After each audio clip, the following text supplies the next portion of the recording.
Hello everyone, आप सब लोग कैसे हो। आशा करती हूँ आप सब लोग अच्छे होंगे।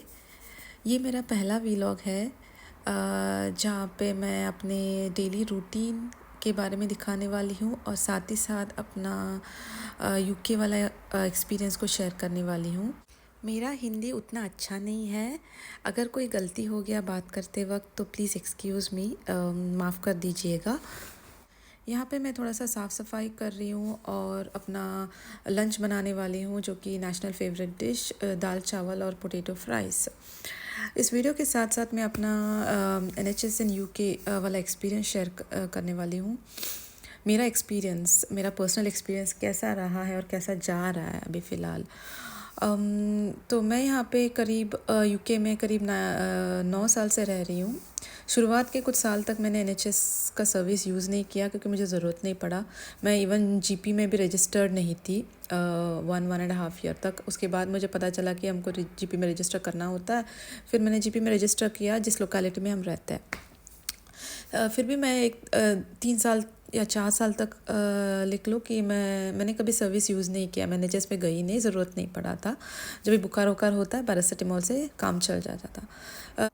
फिर मेरा बेटा हुआ यहाँ पे। मेरा डिलीवरी यहीं पे यूके में ही हुआ है। ड्यूरिंग द प्रेगनेंसी टाइम मैं NHS हॉस्पिटल में स्कैनिंग के लिए जाती थी। सब ठीक ठाक था। सब टाइम टाइम पे यहाँ पे स्कैनिंग होता है, चेक्स होता है, सब होता है। डिलीवरी भी यहीं पे हुआ, मेरा नॉर्मल डिलीवरी हुआ था। डिलीवरी के 2 महीने बाद मुझे पहली बार A&E जाना पड़ा क्योंकि मुझे लेफ़्ट साइड के टमी में बहुत दर्द था। तो मैं अराउंड रात को 12:30 बजे गई थी और वापस आते आते 4:30 बज गए थे मॉर्निंग में, क्योंकि उन्होंने 3 घंटे तक मुझे देखा ही नहीं था। पैरासीटामोल दे के बिठा दिया गया था। फिर 3 साढ़े 3 घंटे के बाद उन्होंने देख के मुझे बोला कि स्कैन के अपॉइंटमेंट का लेटर मुझे घर पे आ जाएगा और मुझे स्कैन कराना पड़ेगा। फिर वो स्कैनिंग हुआ 4 महीने बाद, क्योंकि मुझे अपॉइंटमेंट मिला था 4 महीने के बाद। तो आप सोचो, अगर मुझे किडनी स्टोन था तो 4 महीने के बाद का स्कैन का अपॉइंटमेंट का क्या ही मतलब है ना। मुझे तो जैसे मैं इंडिया में मैंने एक्सपीरियंस किया किडनी स्टोन को, तुरंत हमारा स्कैन हुआ था, तुरंत हमारा मेडिकेशंस हुआ था, तुरंत हमारा ट्रीटमेंट हुआ था, क्योंकि किडनी स्टोन का पेन अनबेरेबल होता है। तो यहाँ का जो एक्सपीरियंस था कि फुल्ली अपोजिट था। तो ये मेरा पहला एक्सपीरियंस था। उसके बाद बच्चों के साथ यूके में हर बच्चों के साथ तो ज़रूरत पड़ता ही हॉस्पिटल्स, राइट। जैसे जैसे बड़े होते जाते हैं बच्चे, और कभी कभी उनको बुखार आता है। और मैं तो फर्स्ट मदर थी, तो मुझे ज़्यादा एक्सपीरियंस नहीं था बच्चों के बारे में, तो मैं हर चीज़ के लिए NHS में चली जाती थी। यहाँ पे NHS में एक अच्छी बात है कि 3 महीने के अंदर के बच्चों को जल्दी से देखा जाता है। अगर आप A&E में भी जाओगे तो जैसे जाते ही उनको पहले देखा जाता है, पहले प्रायोरिटी दिया जाता है। 3 महीने के बाद के बच्चों को बैठना पड़ता है, जैसे कि 2 घंटे 3 घंटे, डिपेंड्स अपॉन कितने लोग वहाँ पे है A&E में और कितने डॉक्टर्स अवेलेबल है, उसके हिसाब से। नॉन इमरजेंसी के केस में हम GP के पास अपॉइंटमेंट ले सकते हैं। सुबह में 8 बजे कॉल करना होता है। फिर उस दिन में वो हमको अपॉइंटमेंट देते हैं। नर्स भी हो सकती है या डॉक्टर भी हो सकता है। अगर उनको देखना नहीं है तो वो कॉल कर लेते हैं, या फिर अगर फिज़िकली देखना होता है तो वो हमको बुला लेते हैं GP के पास। उनके पास 10 मिनट का टाइम होता है। वो ज़्यादातर एक ही हेल्थ कंडीशन को सुनते हैं उस 10 मिनट में। अगर हम एक से ज़्यादा हेल्थ कंडीशन को कहें तो फिर वो कहेंगे कि नेक्स्ट मॉर्निंग को फिर से अपॉइंटमेंट लेना, जो सेकेंड और थर्ड या जितने भी आपके हेल्थ कंडीशन है उसको डिस्कस करने के लिए। अभी मुझे रिसेंटली GP के पास जाना पड़ा कुछ सिम्टम्स के लिए, जो कि मैं कंसर्न थी। कुछ अलग से सिम्टम्स थे और GP ने हमें एक मेडिसिन प्रिस्क्राइब किया, जो कि हमने ट्राई किया 2 हफ्ते तक। फिर कम नहीं हुआ तो उन्होंने दूसरा मेडिसिन प्रिस्क्राइब किया, उसको हमने 1 हफ्ते तक ट्राई किया, वो भी कम नहीं हुआ। फिर तीसरी बार अपॉइंटमेंट लिए, उन्होंने mixture of both the medicine दिया। वो प्रिस्क्राइब किया पर वो किसी फार्मेसी में अवेलेबल नहीं था, दूर दूर की फार्मेसी में अवेलेबल नहीं था। मैंने कितने लोगों से फ़ोन करके पूछा, उन्होंने ऑर्डर करने से भी मना कर दिया था। फिर 30 माइल्स के डिस्टेंस पे एक फार्मेसी में लकीली वो अवेलेबल हुआ। फिर मैंने लिया, हमने ट्राई किया पर वो कम नहीं हुआ। 1 हफ्ते तक हमने यूज़ किया, वो कम नहीं हुआ। मुझे लगा अभी GP के पास टाइम वेस्ट करना सही नहीं होगा, तो मैंने ऑल्टरनेट ऑप्शन ढूंढा, जो कि प्राइवेट मेडिकल सर्विस ही था। यूके में प्राइवेट बहुत महंगा होता है, पर मैंने अपने दोस्तों से पूछा तो मेरी एक फ्रेंड ने सजेस्ट किया कि ऐसे वेबसाइट्स होते हैं जहाँ पे डॉक्टर्स अपने बायोडेटा डालते हैं, जहाँ पे उनका एक्सपीरियंस, उनका सब कुछ होता है। बेस्ड ऑन दैट हम शॉर्टलिस्ट करके किसी डॉक्टर के पास अपॉइंटमेंट ले सकते हैं। तो मैंने लंदन, सेंट्रल लंदन में एक डॉक्टर के पास अपॉइंटमेंट लिया, तुरंत हम नेक्स्ट डे गए। वहाँ पे सब कुछ अच्छा ही गया, क्योंकि प्राइवेट है ऑब्वियसली, सब कुछ अच्छा ही होता है। डॉक्टर ने बहुत अच्छे से एक्सप्लेन किया, डायग्नाइज किया। फिर उस डायग्नोसिस लेटर को मैंने जीपी को नेक्स्ट डे बताया कि डॉक्टर ऐसा ऐसा है, प्लीज़ हमको एक स्पेशलिस्ट का अर्जेंट रेफरल जल्दी कर दिए।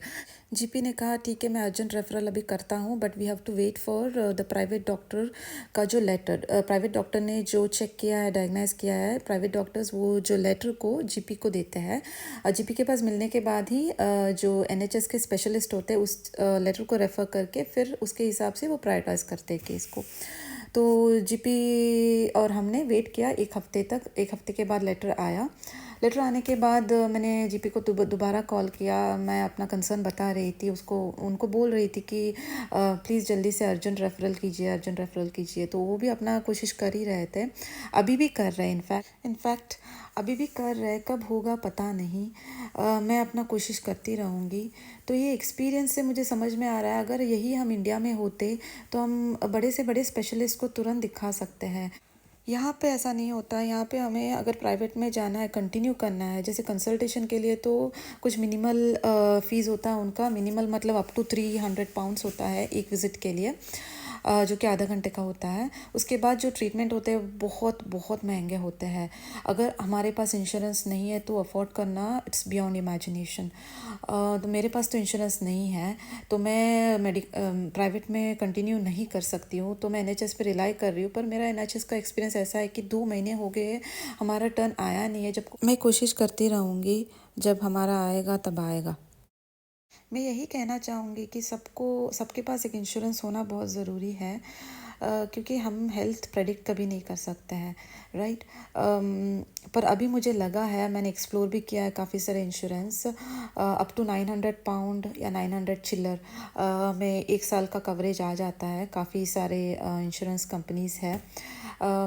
ज़रूर अगर आप कंटिन्यू करना चाहते हैं यूके में स्टे, तो आप ज़रूर इंश्योरेंस लीजिएगा, क्योंकि ये बहुत हेल्पफुल होता है। आप किसी भी टाइम में कुछ हो गया, आप तुरंत प्राइवेट में कंसल्ट भी कर सकते हैं और फर्दर ट्रीटमेंट भी ले सकते हैं। क्योंकि अगर आप खुद से पॉकेट से देना चाहो तो बहुत महंगा पड़ता है। अगर आप इंश्योरेंस है तो फिर आपका बहुत ही ईजिली हो जाता है, टाइम पे हो जाता है। आप लोग भी ज़रूर बताना आपका एक्सपीरियंस कैसा रहा यूके में। कमेंट ज़रूर कीजिएगा कि जो मैं फ़ेस कर रही हूँ वो आपने भी फ़ेस किया है या कर रहे हो, और क्या हम कर सकते हैं इसको फास्ट ट्रैक करने में। Health is wealth. हेल्थ है तो सब कुछ है, अगर हेल्थ नहीं है तो फिर कुछ भी नहीं है। तो मुझे ऐसा लगता है कि हेल्थ इंश्योरेंस बहुत ही ज़रूरी होता है हर इंसान को। ये कोई स्पॉन्सर्ड वीडियो नहीं है हेल्थ इंश्योरेंस को लेके, ये बस मेरा एक्सपीरियंस है कि मैंने रियलाइज़ किया at one point of time कि हेल्थ इंश्योरेंस बहुत ज़रूरी होता है, specially as we are ageing. तो health insurance is recommended guys. Please like this video if you like it and subscribe to the channel. मैं और कुछ वीडियोस लेके आऊँगी, अपना एक्सपीरियंस शेयर करूँगी।